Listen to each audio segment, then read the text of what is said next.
Olá, gente querida, que Deus possa te abençoar grandemente. Eu sei que você está com ansiedade muito grande para ouvir a pregação, mas eu gostaria que você me desse alguns minutinhos que serão muito importantes para o que eu vou falar agora. Daqui um pouco você ouve a pregação. Enquanto isso, eu quero pedir que você dê o like no vídeo, se inscreva no nosso canal, dá um comentário, ativa o sininho. Tudo isso é muito importante para o nosso ministério. Mas eu estou aqui para falar do Instituto Sabedoria e Graça. Muita gente sabe que nós temos um curso de teologia com conteúdo de bacharel em teologia de 2 anos. Você pode até fazer por menos de 2 anos, depende do seu tempo, mas é um instituto online no sistema EAD.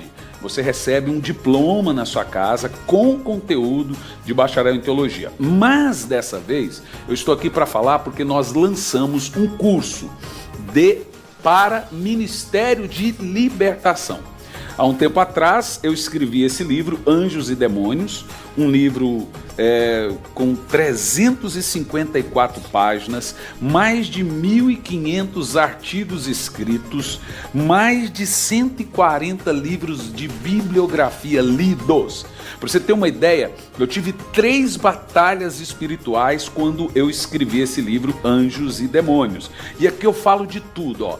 Anjos caídos, tanto tema importante aqui, ó. A origem dos demônios, é um dos livros mais poderosos em batalha espiritual que você vai poder assistir, ó. Práticas espirituais que atraem demônios. Aqui, ó, você tem eu falo de Lilith, a rainha dos demônios, o rei bruxo, ou seja, por 3 vezes o diabo apareceu para mim. Em uma delas ele disse: eu não quero que você escreva esse capítulo. Qual capítulo que era? O capítulo sobre o rei bruxo. Falo sobre maçonaria, falo sobre cabala, falo sobre esoterismo, teosofia, satanismo, os 3 tipos de satanismo, identificando, lutando. E nós lançamos um curso baseado nesse livro. O livro é grande, é um livro prático. Nós lançamos um curso fundamentado nesse livro. O curso todo é um curso prático e boa parte teórico em algumas aulas práticas. Uma aula prática.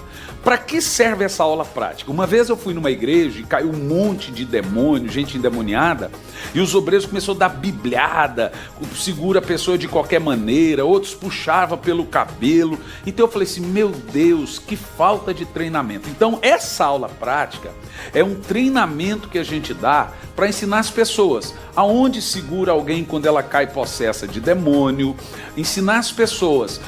Não adianta você dar óleo para o demoniado beber, não adianta jogar água, não adianta dar cintada, puxar o cabelo.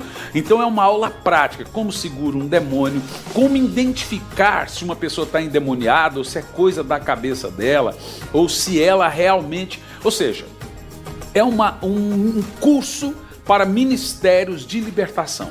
Nós falamos de discernimento de espírito, ensinamos como discernir se uma pessoa está possessa de demônio, ou se é coisa da cabeça dela, ou se ela está fingindo. E também a aula teórica e as aulas teóricas e a aula prática. Nós temos 2 maneiras de você adquirir esse curso, que você vai assistir pela nossa plataforma do Instituto Sabedoria e Graça, tá bom? E tem 2 maneiras de você adquirir o curso. O curso sem um livro é um preço e o curso com um livro é outro preço. Tá tudo aí no rodapé do seu vídeo. Você pode adquirir isso pelo cartão em até 12 vezes o curso todo com o livro, tá bom? Se você adquirir com o livro, evidentemente, se você adquirir com o livro, chega na sua casa o livro, o correio é por nossa conta. Se você adquirir sem o livro, você vai adquirir isso pagando no cartão, evidente, e em 2 vezes no boleto. Será uma bênção que você não pode perder. Eu quero lançar você esse desafio. Me permita, antes da pregação, lançar você esse desafio, porque é muito importante para o seu crescimento espiritual esse curso para o Ministério de Libertação, esse curso de Ministério de Libertação, formando libertadores. Acesse o site, está aí no rodapé do seu vídeo, sabedoriagraca.com, tá bom? Para você poder se inscrever e ter acesso ao curso. Ou tem um WhatsApp aí agora no rodapé do seu vídeo, que você pode tirar qualquer dúvida que você tiver. Então, não pergunte aqui no YouTube, não faça a sua pergunta aqui no comentário do YouTube. Faça a sua pergunta no rodapé do seu vídeo, o WhatsApp aí, e aí você vai tirar todas as dúvidas, tá bom? Vamos à pregação, será tremendo que Deus falará ao seu coração. Nós estamos hoje na segunda mensagem da série Relacionamento, da série sobre o Espírito Santo. Eu não sei por quanto tempo vai uma série. A nossa comunidade, ela não tem o hábito de fazer aquelas campanhas. 7 campanhas disso, 14 campanhas disso, 900 batidas na porta da graça, etc.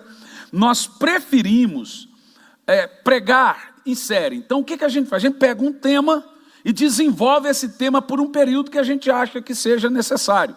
Eu entendo que essa forma faz as pessoas conhecerem muito mais a sua Bíblia, a Bíblia e a Deus, através das Escrituras. E eu tive no meu coração, antes de fechar a estrutura, a igreja, que eu deveria começar a falar sobre o Espírito Santo. A primeira mensagem eu falei sobre o relacionamento com o Espírito Santo e hoje eu quero continuar. Nós falamos sobre como aumentar o nosso relacionamento. Na primeira mensagem, está disponível na internet, por título Tu Me Amas. E hoje eu quero falar sobre relacionamento decrescente com o Espírito Santo. Nós não teremos um texto especificamente hoje, um texto base, mas nós vamos ler muitos textos da Bíblia Sagrada. Bom, preste muita atenção. Qualquer ensino que nós formos abordar, nós vamos ter que fazer o escopo ali, o pano de fundo desse ensino. Principalmente, devemos entender que tem pessoas que não têm aquele estudo, não sabem do que se fundamenta, mas o pano de fundo sobre o Espírito Santo é muito simples. Nós servimos a um Deus que é um único e verdadeiro Deus, que se manifestou em 3 personalidades distintas: Pai, Filho e Espírito Santo. Toda vez que você ler no Velho Testamento o termo ou o codinome Deus, ali nós temos um artigo indefinido, não é um pronome pessoal. Deus é completamente indefinido, mas no original nós temos a palavra Elohim. E o que é engraçado, que a palavra Elohim parece ser algo plural. De fato é. Então seria deuses. Por exemplo, Gênesis 1, versículo 1 diz: no princípio criou Deus os céus e a terra. Mas a palavra Deus ali é Elohim. Então deveríamos dizer: no princípio criou Elohim os céus e a terra. Por que às vezes nós encontramos termos como Deus, Senhor e Espírito de Deus? Isso é muito fácil. Toda vez que você encontrar o termo Deus no Velho Testamento, está falando da essência. Pode ser Pai, pode ser Filho, pode ser Espírito Santo e pode ser os 3. Pai, Filho e Espírito Santo. Por exemplo, Gênesis 1, versículo 1, no princípio criou Deus os céus e a terra, está falando de Pai, Filho e Espírito Santo. Não é uma pessoa objetiva ali, mas está falando de Deus em sua totalidade, toda a divindade. O que nós estamos querendo dizer com isso? Quando a Bíblia diz, em Gênesis 1, 26, ou Gênesis 1, 26 ou 2, 26, confere para mim, Tiago. Façamos o homem, veja para mim, por gentileza, façamos o homem a nossa imagem e a semelhança. Diz a Bíblia assim: e disse Deus, façamos o homem a nossa imagem e semelhança. Olha que coisa interessante. Aí, então acertei, mas eu não gosto de ficar com a dúvida. Diz assim: e determinou Deus. Esse Deus ali também é Elohim. Olha que coisa interessante nós temos nesse texto. Primeiro, façamos está no plural. Nossa está no plural. Imagem está no singular. Semelhança também está no singular. Ou seja, o Senhor diz, façamos pluralmente, Deus, Elohim, Pai, Filho e Espírito Santo. O homem, a nossa de Elohim, Pai, Filho e Espírito Santo. Imagem é uma só. Semelhança é uma só.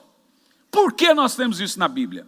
Porque quando você vai na divindade, Pai, Filho e Espírito Santo, você tem que imaginar que o Pai tem seus próprios atributos.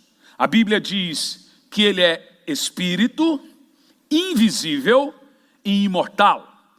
Paulo diz que ele habita numa luz inacessível, que homem jamais viu e nunca verá. Esse é o Pai. Ele é invisível, espírito e imortal. Esse é o Pai. A Bíblia também afirma que o Espírito Santo também é espírito. Então, quando você imagina Deus, não imagina Deus aos olhos do panteísmo grego, ou do panteísmo sumério, ou romano, ou babilônico, ou de todo o panteísmo pagão. Imagine Deus aos olhos da Bíblia. O Pai, especificamente, não sei desde quando, desde antes da fundação do mundo, decidiu que ele habitaria com toda a sua plenitude em seu Filho. Você quer ver? Colossenses capítulo 2, no versículo 9, o Pai, não sei quando, decidiu que ele só se mostraria através de seu Filho. Olha o que diz nesse texto. Pois em Cristo, preste atenção que nós não temos ali o termo em Jesus Cristo. Por quê? Porque Jesus é o Cristo que se fez carne. Jesus é o nome, Cristo é o título. Cristo existe desde a fundação do mundo. O Jesus nasceu em Maria. O Cristo se fez carne em Jesus. Por isso que a Bíblia Sagrada afirma que quem não crê que Jesus é o Cristo, ou seja, o Jesus histórico é o Cristo da Bíblia. Percebeu? Quem não crê que Jesus é o Cristo, esse não é salvo. Percebeu? Você tem que crer que o Jesus nascido de Maria, que a história conta, ele é o Cristo da eternidade. O Cristo é existente de si mesmo. O Cristo sempre existiu. Ou seja, Pai, Filho e Espírito Santo sempre existiram. Não temos, não sabemos nenhuma informação de quando ou como e nem queremos então conjecturar. Alguém diz, mas o Filho foi criado? Não, o Filho não foi criado. Assim como o Pai não foi criado, assim como o Espírito Santo não foi criado. Ambos, Pai, Filho e Espírito Santo, são existentes em si mesmo. Mas o que foi criado, como o que foi escrito no livro de Hebreus, um corpo para mim preparastes. O que foi criado foi o corpo. Eu não sei quando, qual tempo, mas a primeira coisa que Deus fez, antes de criar o mundo, antes de criar os anjos, antes de criar qualquer coisa, foi um corpo. Nesse corpo habitou o Cristo. O Cristo sempre é o regente da humanidade. E o Pai sempre em toda a história esteve com toda a sua plenitude. Plenitude é completude, é totalidade. Tudo que é o Pai, tudo que é Deus no universo, sempre habitou no corpo de seu Filho.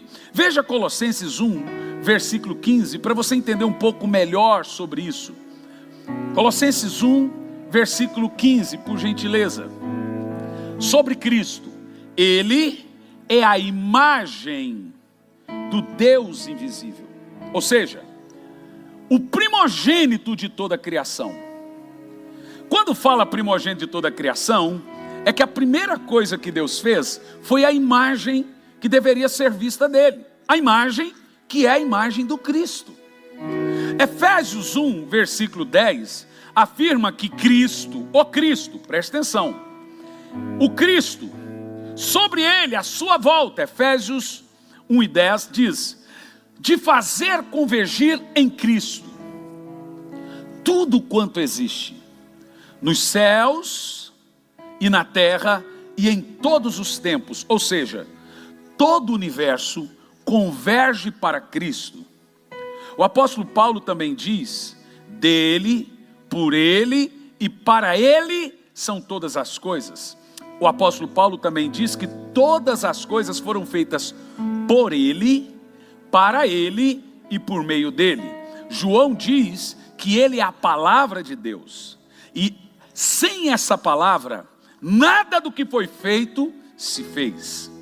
Ou seja, voltando agora, Colossenses 2, no versículo 9. Quando a Bíblia Sagrada afirma que em Cristo habita corporalmente toda a plenitude do Pai da divindade, ela está falando no Cristo da eternidade. Então, ou seja, o Elohim sempre em toda a eternidade existiu. Quando você lê: no princípio criou o Elohim, em Gênesis 1:26, façamos Pai, Filho e Espírito Santo. O homem é a nossa, plural, imagem é a do Cristo. Quando você olha para a eternidade, você sabe quem você vê? O Cristo. Sabe onde é que está o Pai? No Cristo. Sabe como você vai ver Deus quando chegar no céu? Através do seu Filho, que é a imagem. É isso que a Bíblia Sagrada nos ensina. Olha que coisa poderosa, meus irmãos. Isso para mim é poderoso. Tem gente que faz disso uma salada, mas isso é fácil entender. Por quê? Veja comigo Efésios 4 e versículo 4. Cada um deles, Pai, Filho e Espírito Santo, teve seu período e seu tempo de atuação. Tem também sua forma e sua maneira de agir e de ser. Há um só corpo. Corpo é a imagem. É quem ocupa espaço. Então a imagem é do Cristo. Por isso que imagem em Gênesis 1:26 está no singular. Por isso que semelhança em Gênesis 1:26 está no singular. Porque só tem uma imagem e uma semelhança. Mas tem o façamos e tem a nossa. Porque Elohim é Pai, Filho e Espírito Santo. Ok? Agora olha que coisa interessantíssima. Toda vez que você lê na Bíblia, olha lá, volta o texto de Efésios. Há um só corpo e um só Espírito. Da mesma forma que há uma só esperança pelo qual fostes chamados. Por isso que no batismo de Jesus, você tem 3 personalidades, mais um só corpo. Você vê o Espírito Santo se manifestando em Cristo.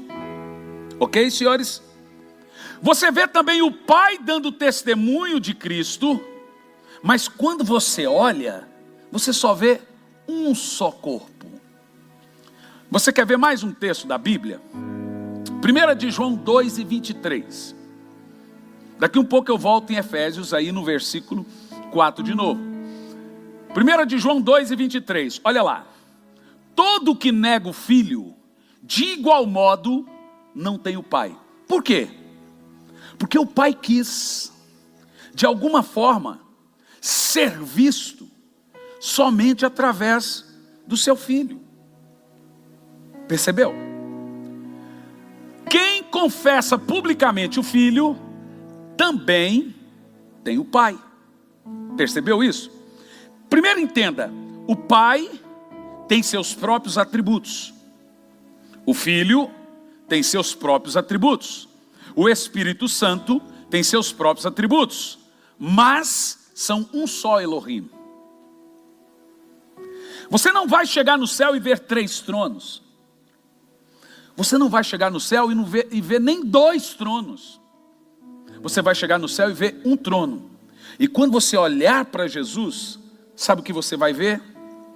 O Elohim, revelado na imagem do Cristo. Aí, o que eu acho mais poderoso nessa revelação toda que nós temos da Bíblia sobre deidade, sobre divindade, sobre tudo isso, é como cada um se manifesta e cada um se revela.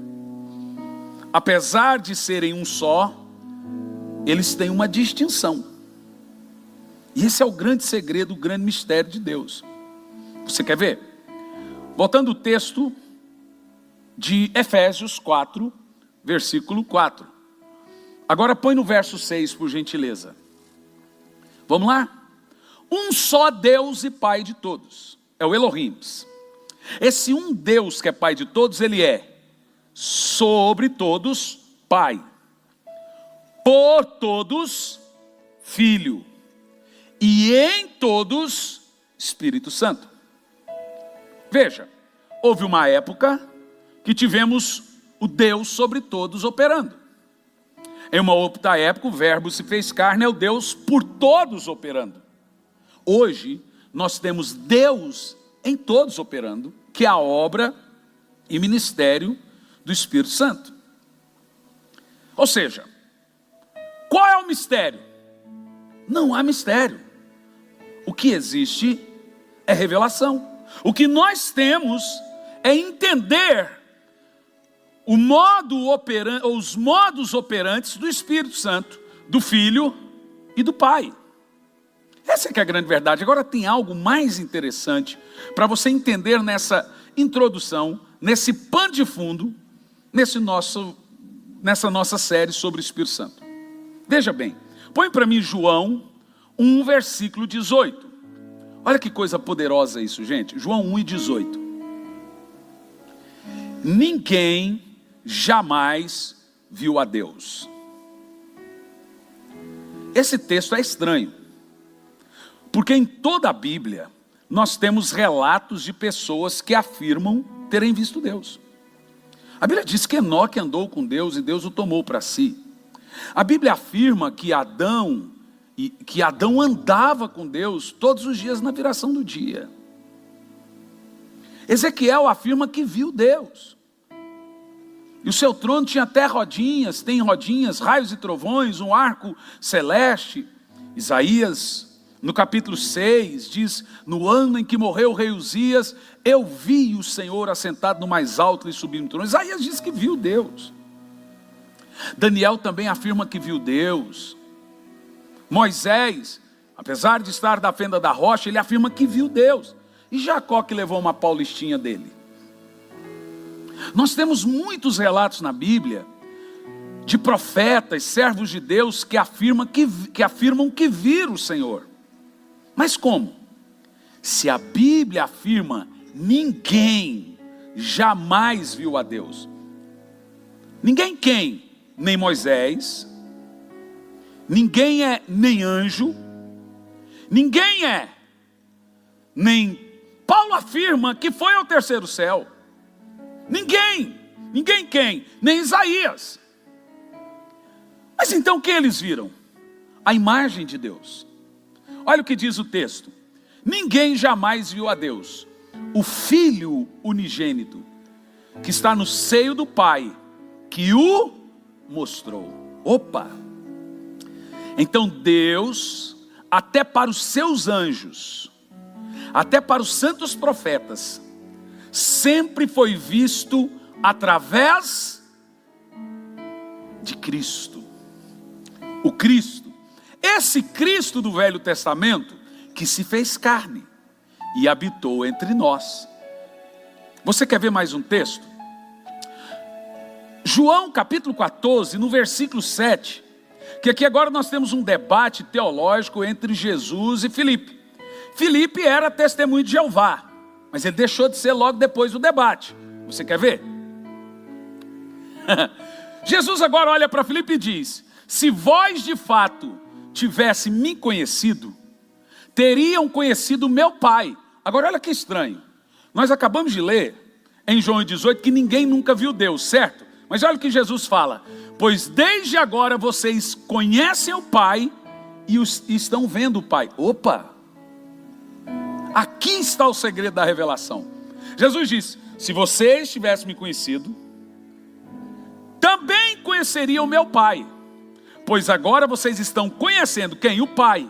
E estão vendo o Pai. Ora, mas Jesus é o Pai? Mas claro que não. Mas o Pai está nele. E ele continua dizendo isso, você quer ver? Verso. Então Filipe, que era testemunho de Jeová, fala para ele: Senhor, o senhor é bacana, o senhor é joia, a gente te ama, mas mostra-nos o Pai, que tá bom. Foi até grosseiro, né? Aí Jesus, que é um gentleman, olhou para Filipe. O que Filipe falou? Queria ver o Pai. Olha o que Jesus responde. Jesus então disse: há tanto tempo estou convosco que não me tendes conhecido. Ele está falando de quem? Do Pai. Ele diz assim: Filipe, aquele que vê a mim, vê o Pai. Que conversa é essa de mostra-nos o Pai? O que Jesus está dizendo para Filipe: Filipe, você não vai ver o Pai fora de mim. Você não vai ver o Pai sem olhar para mim. O Pai está em mim. Olha o que ele diz, você quer ver? Não crês que eu estou no Pai e que o Pai está em mim? As palavras que eu estou dizendo agora, é o Pai que está em mim que estão falando, Ele que realiza as obras. Então às vezes você vê que Jesus, é interessante, que a Bíblia afirma que Jesus esvaziou de alguns de seus atributos. Você já leu isso na Bíblia? Alguns atributos que ele esvaziou, por exemplo, a onipresença, ele tinha que andar de barco. Alguns atributos que ele esvaziou, onisciência. Você vê que às vezes Jesus disse: eu não sei quando eu vou voltar, mas o Pai sabe. Mas tinha hora que ele tinha onisciência, porque ali tem a obra do Pai. Horas você vê o Jesus homem operando, horas você vê o Cristo, que não estava esvaziado, Deus nele operando. Por exemplo, quando ele revela e sonda o coração da samaritana, e vê que ela tinha 5 maridos, isso é onisciência. Interessante, não é? Então você percebe que horas tem o 100% homem, e horas tem o 100% Deus. Quando ele está na cruz, sofrendo, apanhando ali, temos o 100% homem. Quando ressuscita, temos o 100% Deus. Uma dupla natureza. Então, as aparições do Velho Testamento só tem uma resposta. Quem é que andava com Adão? Responda, senhores. Por incrível que pareça, aqui eu só tenho aluno, né? Quem é que andava com Adão? O Cristo. Mas você quer ver mais? Isso que é interessante. Em João capítulo 8, versículo 24, Jesus diz que para que você seja salvo, você tem que crer que Ele é o Eu Sou do Velho Testamento. Olha lá. Por isso vos afirmei que morreria em vossos pecados. Olha lá, gente. Se vós não credes que eu sou quem? O Eu Sou do Velho Testamento, você morre no seu pecado. Jesus está dizendo: se você não crê que eu sou o Adonai, eu sou o Senhor do Velho Testamento, você não é salvo. Ou seja, você tem que crer que o Jesus histórico é o Cristo, o Eu Sou do Velho Testamento. Como é que funciona isso? Quando Moisés disse: Senhor, se Faraó me perguntar, ou o povo me perguntar, qual é o nome desse Deus? Aí ele disse: vai lá e diga que Eu Sou me enviou a vós. Agora Jesus vem e diz assim: deixa congelar, Tiago, por favor. Você tem que crer que eu sou. Aí Jesus disse para a samaritana. A samaritana disse: olha, esse poço aqui, nosso pai nos deixou ele de herança, então a gente vem beber água. Jesus disse: mulher, se você soubesse que eu sou, fala contigo, você me pediria de beber. Jesus está dizendo que o Velho Testamento é uma revelação sobre ele. Então como é que nós compreendemos a Bíblia? Preste atenção. Toda vez que você lê na Bíblia o termo Yahweh ou Yahvé, que no hebraico é Yud-He-Wah-He ou Yahweh e Yahvé, não tem o termo Jeová na Bíblia. Tem algumas Bíblias, mas esse termo simplesmente não existe. Tem Yahvé. Está falando do Pai.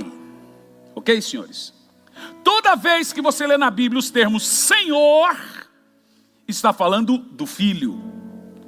Toda vez que você lê na Bíblia os termos Espírito de Deus, está falando do Espírito Santo. Percebeu? Quando você lê o termo Deus, subjetivamente, genericamente, é Elohim, é Pai, Filho e Espírito Santo. Pode ser o Pai, pode ser o Filho, pode ser o Espírito Santo. É o Pai, Filho e Espírito Santo. Deus.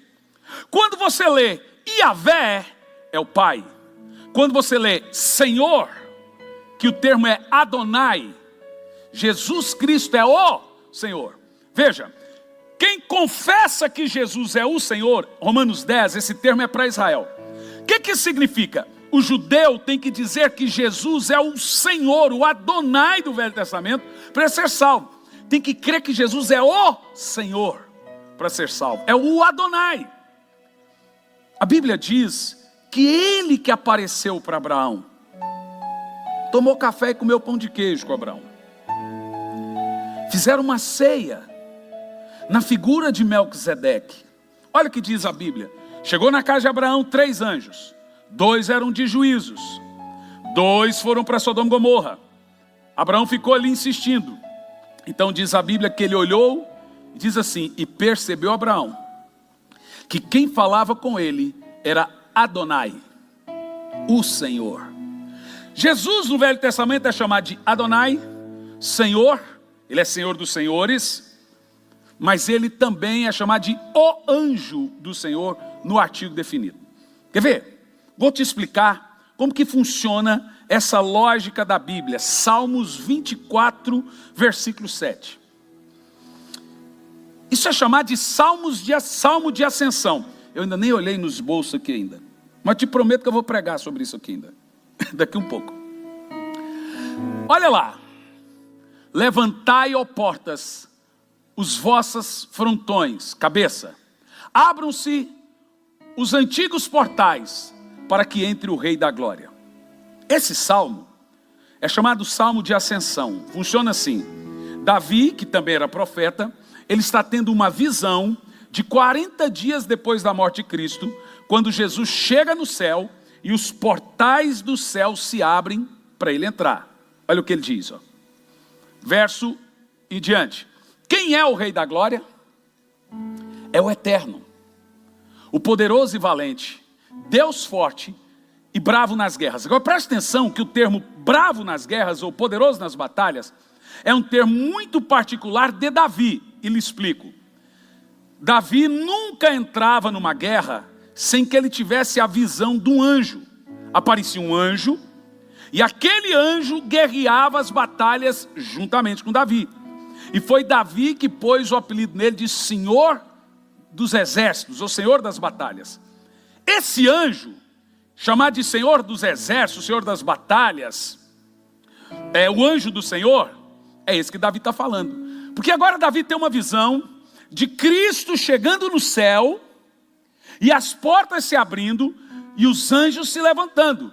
Esse é o Rei da Glória. E ele diz: quem é este Rei da Glória? Quem é o Rei da Glória? Ele disse: o Rei da Glória é o Senhor dos Exércitos, poderoso nas batalhas. Deixa eu achar um texto aqui para os irmãos, porque eu preciso mostrar isso para os irmãos. Preste atenção. No versículo 9, põe o versículo 9 por gentileza. Davi continua: levantai, ó portas, as vossas cabeças, abre os portais, para que entre o Rei da Glória. Quem é o Rei da Glória? O Senhor dos Exércitos. Aí agora o apóstolo Paulo, alguém faz uma pesquisa para mim, pastor Lorival, eu digo.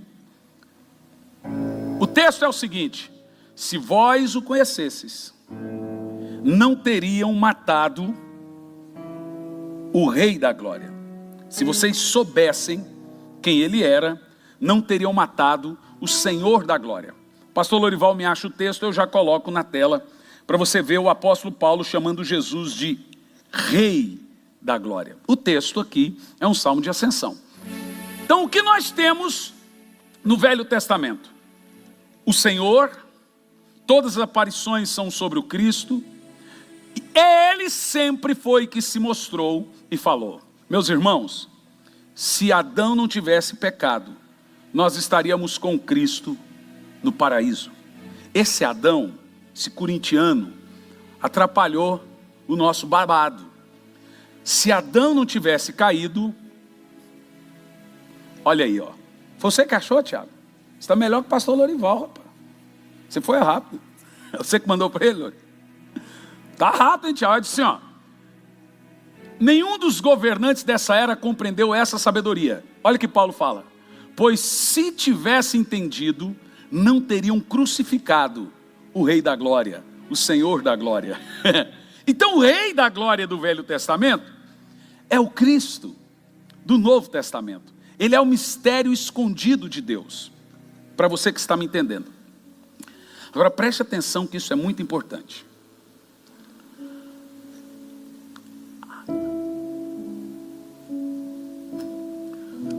O Espírito Santo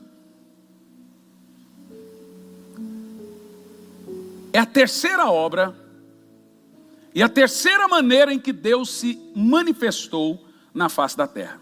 Veja bem, o Espírito Santo não é uma coisa, o Espírito Santo não é uma energia, o Espírito Santo não é um produto, o Espírito Santo é uma pessoa, ele é Deus. E como ele é Deus, ele faz parte do Elohim, ele compõe o Elohim, ele também é existente em si mesmo e também é eterno. No entanto, o papel do Espírito Santo é diferente do papel do Jesus. Jesus é a revelação de Deus para o mundo. O Espírito Santo é a revelação de Deus para o crente. Percebeu? Eu diria que Jesus é o ministério evangelístico de Deus, o Espírito Santo é o ministério profético de Deus. Mais ou menos isso. Mais ou menos. Agora escute. Deus só se revela e só se revelou para o mundo através do seu Filho. E Deus só se revela e só se revelou para o crente através do Espírito. Crente não precisa ver, crente precisa crer. Não é por força ou violência, é pelo Espírito. Os verdadeiros adoradores irão adorar o Pai em Espírito. Percebeu o que eu estou dizendo? Por isso que em todas as eras, você lê na Bíblia, Espírito de Deus, o Espírito de Deus falando, o Espírito de Deus se manifestando, o Espírito de Deus operando. Isso nós vemos na Bíblia Sagrada, as obras do Espírito Santo, ou o Espírito Santo agindo no Velho Testamento, e ele agindo, para você entender o que eu estou falando, de uma maneira, sendo chamado no Velho Testamento de Espírito de Deus. Nós temos até na Bíblia, até muito interessante, porque a presença de Deus é a presença do Espírito Santo. Você quer ver um texto? Salmo 139, versículo 7. Olha esse texto aqui para você entender o que eu estou falando. O salmista diz assim, ó: para onde me irei do teu Espírito? Para onde me fugirei da tua face? Esse Espírito aqui é o Espírito Santo. Não tem vários Espíritos Santos na Bíblia, só tem um. Gênesis 1 e 2, havia trevas sobre a face do abismo e o Espírito de Deus pairava sobre a face das águas. Só para você entender o que eu estou dizendo. Na obra da criação, na criação do homem, né? Na obra de Deus agindo no homem, na visão de Isaías. Olha esse texto aqui que interessante para você entender. Eu vou te dar dois textos para nós compararmos o Espírito de Deus do Velho Testamento com o Espírito Santo do Novo Testamento. Isaías 6, versículo 8 ao 10, inicialmente. O Espírito de Deus diz assim, ó: em seguida ouvi a voz do Eterno que clamava: quem hei de enviar? Quem irá por nós? Ao que prontamente respondi: eis-me aqui, envia-me a mim. Ele me respondeu, vai e diz a esse povo, podeis ouvir constantemente, mas não haveis de compreender. Podeis ver e continuar a ver sempre, contudo jamais perceberei. Ok, agora o termo de Isaías diz que o Eterno falou com Isaías. Agora veja que o mesmo texto, Paulo falando que foi o Espírito Santo. Você quer ver? Atos 28, verso 25 e 27, por favor.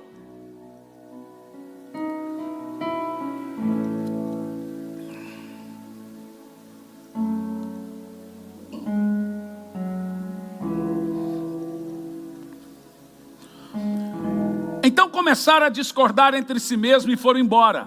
Logo após Paulo ter feito essa declaração. Olha o que ele diz. Ele agora vai fazer uma compilação do texto de Isaías e dizer que foi o Espírito Santo. Olha, bem que o Espírito Santo comunicou a vossos pais por intermédio do profeta Isaías. E comunicou o quê? Vai a esse povo e diz-lhe, ouvindo ouvireis e de maneira nenhuma considereis, e vendo vereis, mas de maneira nenhuma percebereis. Viu?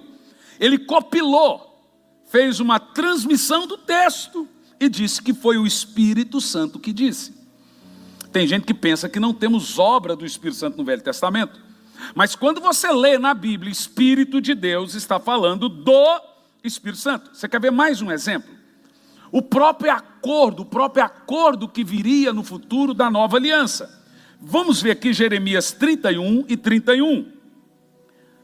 Quando diz o Senhor, o Espírito de Deus, Jeremias 31 e 31, diz assim, ó.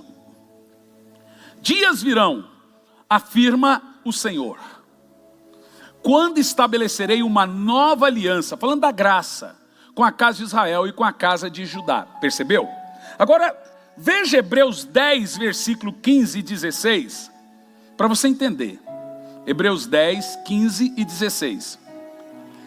E disso, igualmente, nos dá testemunho o Espírito Santo. Porque após ter declarado, veja, aqui está dizendo que foi o Espírito Santo que falou. Lá nós lemos que foi o Senhor. Né? Em algumas versões, o Espírito de Deus. Esta é a aliança que farei com eles depois daqueles dias. Colocarei as minhas leis no âmago do seu coração e escreverei profundamente em sua mente. Você percebeu?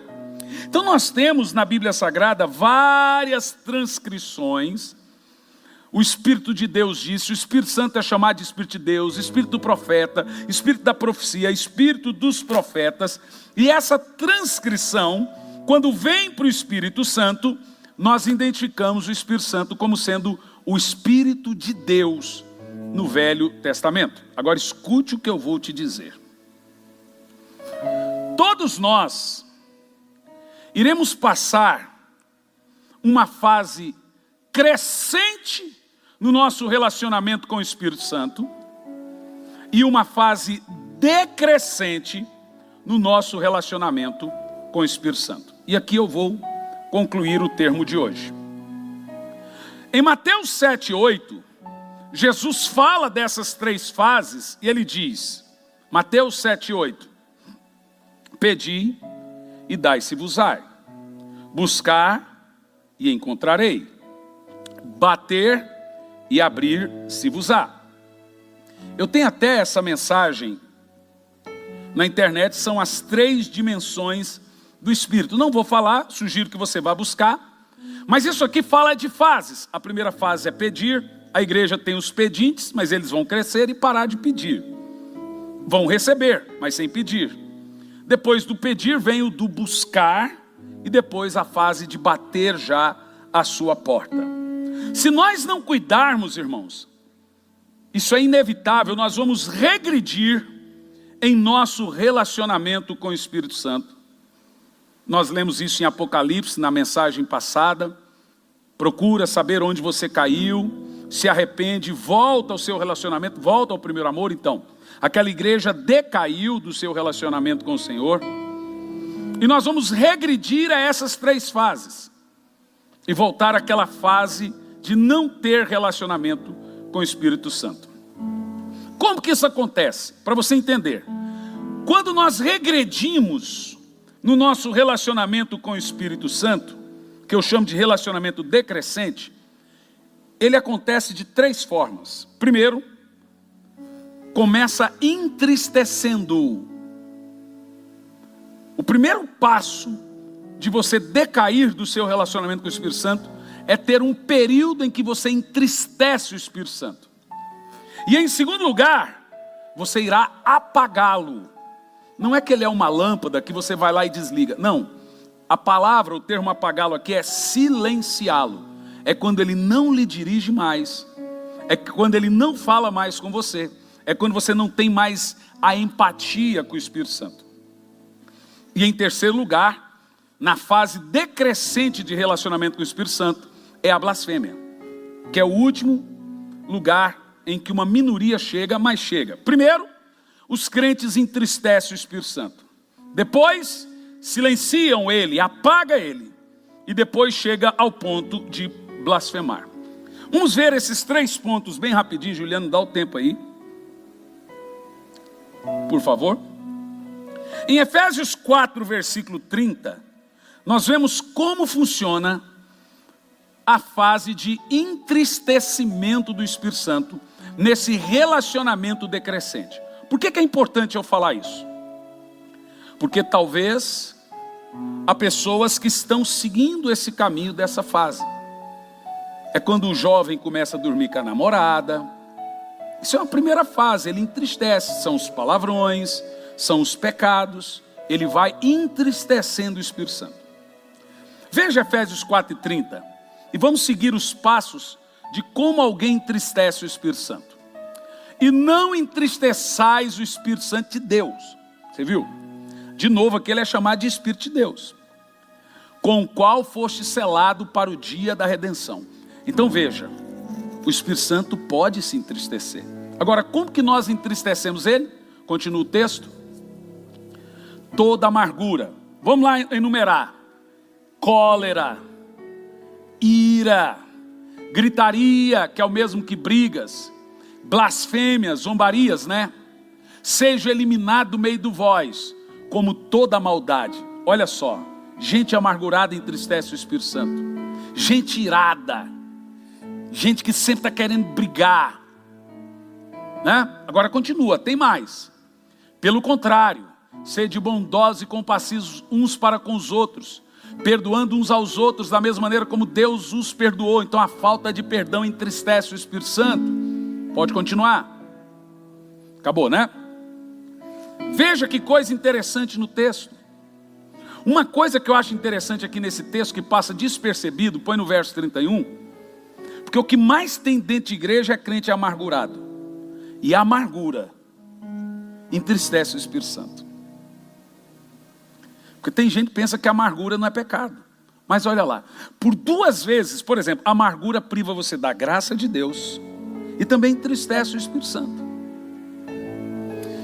Isso é tão importante, irmãos,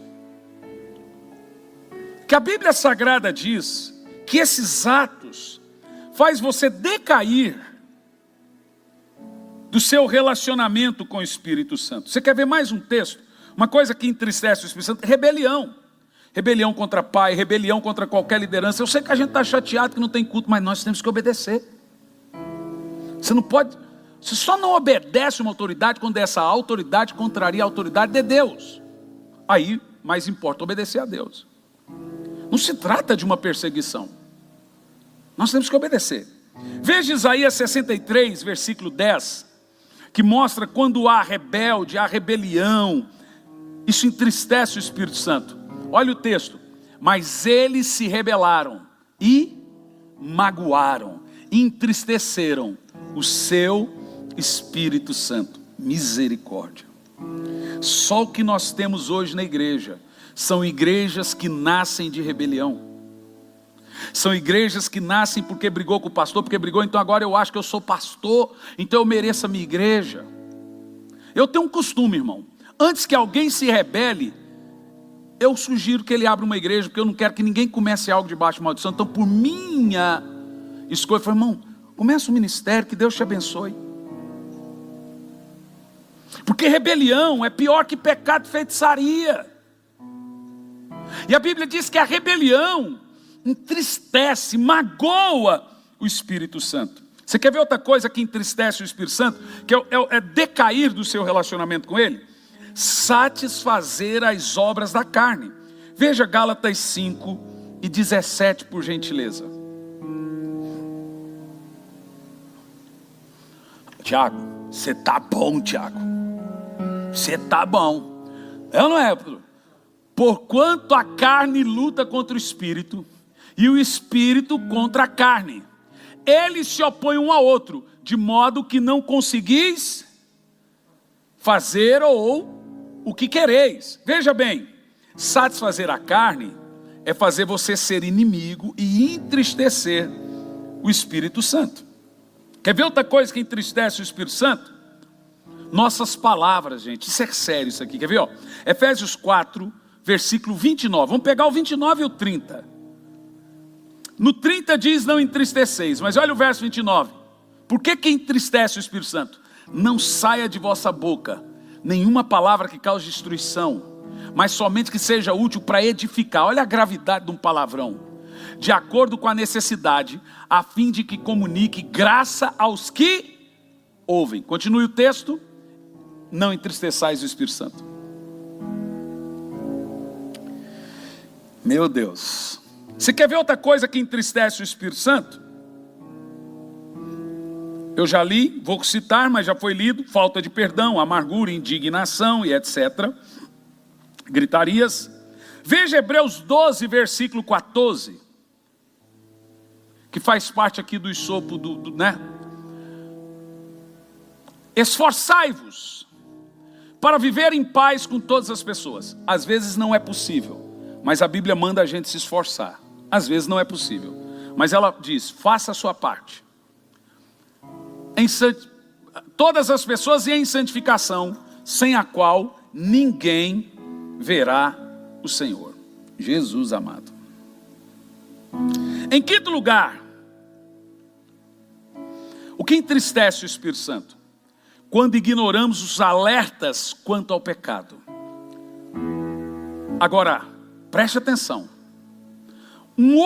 Outra parte do nosso relacionamento com o Espírito Santo, decrescente, não crescente, mas quando decaímos desse relacionamento com o Espírito Santo, é quando apagamos o Espírito Santo. Veja 1 de Paulo aos Tessalonicenses 5:19. Por favor. 5:19. Apagar o Espírito Santo. O que é isso, gente? Como é que se apaga o Espírito Santo? Tem Bíblia, se está escrito assim: não apagueis o Espírito Santo. Mas eu gosto dessa versão que está aqui, não apagueis o fogo, o fulgor do Espírito. Evidentemente que está falando dos dons, dos feitos, das manifestações do Espírito. Mas como é que se apaga o Espírito Santo? O fulgor do Espírito. Você não apaga a pessoa, se apaga o poder que está em você. Apaga a obra de unção, se apaga a unção do Espírito. Como é que apaga? Continua o texto. Não trateis com desdém as profecias. É muito importante eu te explicar esse texto. Toda vez que você lê na Bíblia o termo no singular, profecia, é a aplicação da palavra de Deus. Profecia é proclamar. Então profecia é a pregação. Profecias no plural são manifestações do Espírito de Deus. Tudo que é manifestação do Espírito Santo, dons, desde o Velho e Novo Testamento, são as profecias. É a maneira que a Bíblia chama as obras e feitos e manifestações do Espírito Santo. Como você apaga o fulgor do Espírito? Não crendo nas obras do Espírito, ou desdenhando dos dons, desdenhando das manifestações. É muito importante eu te explicar isso, porque quando nós usamos o termo pregar na Bíblia, ou o termo profecia aqui, pregueira, por exemplo, 1 de Paulo aos Coríntios 14, versículo 3, está falando da pregação, como eu afirmei. Sendo assim, aquele que fale uma língua, 14:3. Desculpa, Tiago. Eu falei 13? Acho que... Entretanto, quem profetiza, o termo aqui é quem prega, o faz claramente para edificação. Veja que é ato de profetizar. O que você tem na pregação? Encorajando e consolando todas as pessoas. Paulo diz, pregue a palavra. Encoraja, consola e exorta. Viu aqui que essa pregação é a profecia. 2 de Pedro também 1, versículo 2. Pois a profecia também do Velho Testamento vem da parte do Espírito Santo. Graça e paz sejam multiplicados no pleno conhecimento de Deus, nosso Senhor. 2 de Pedro 1, versículo 2. Bom, vê se acha outro texto, vê que aqui está outro texto. Pois a profecia nunca foi produzida por vontade dos homens, mas os homens, santos da parte de Deus, foram movidos pelo Espírito Santo. Olha que coisa poderosa. Já já o Tiago põe o texto aqui certo. Todas as profecias,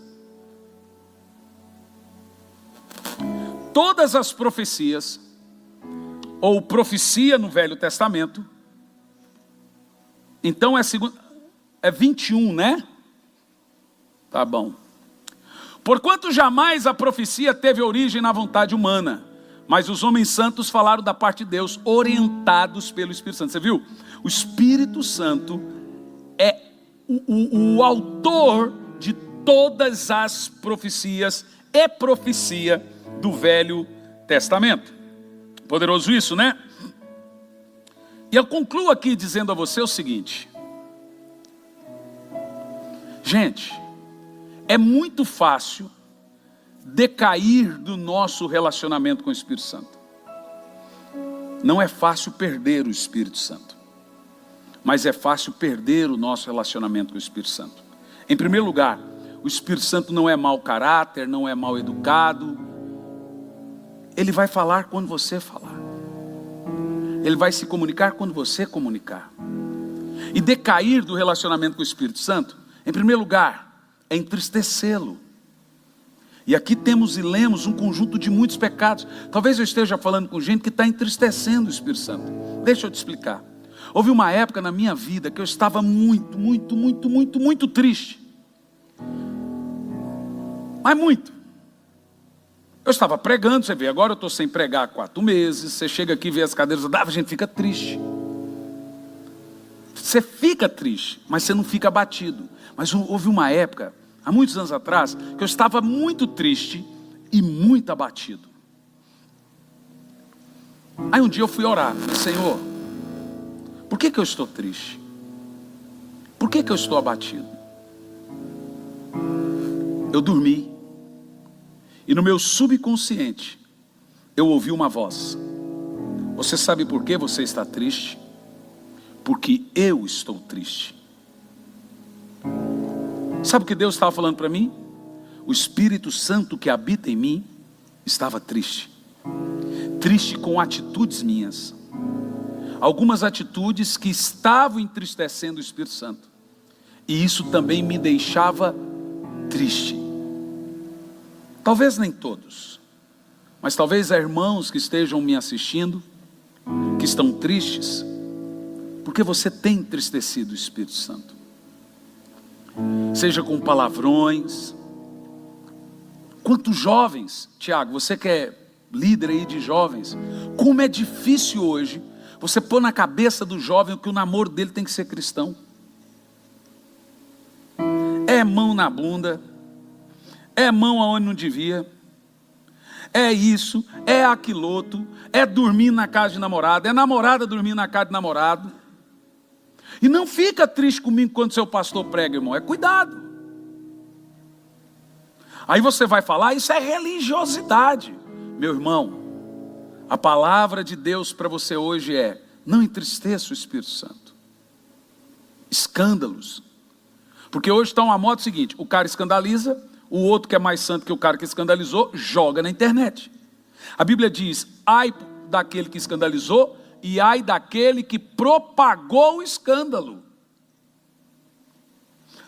Quando a Bíblia disse isso, você propagava o escândalo ali no seu bairro, na sua cidade. Agora você põe na internet, você propaga o escândalo para o mundo.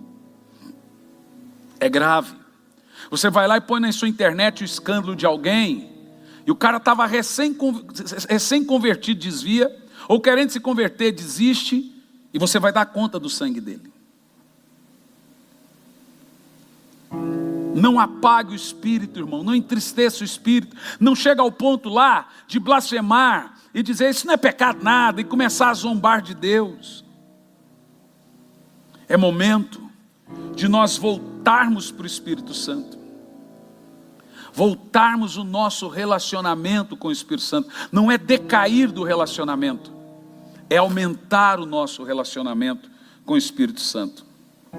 Porque existe um dado aqui nesse termo: se o Espírito Santo pode ser entristecido, ele pode ser alegrado.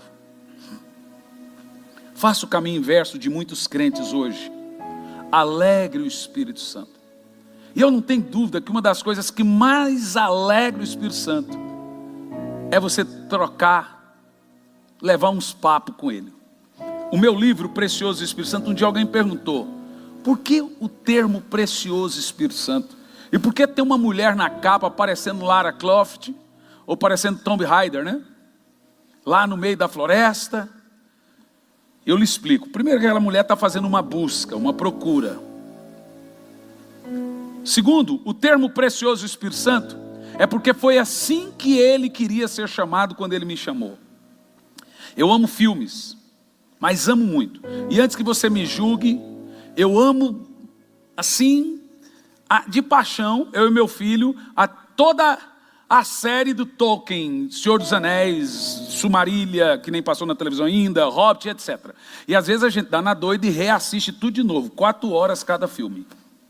O tempo desse, nós assistimos os 3 filmes num dia. Você pensa? Isso dá quase 12 horas.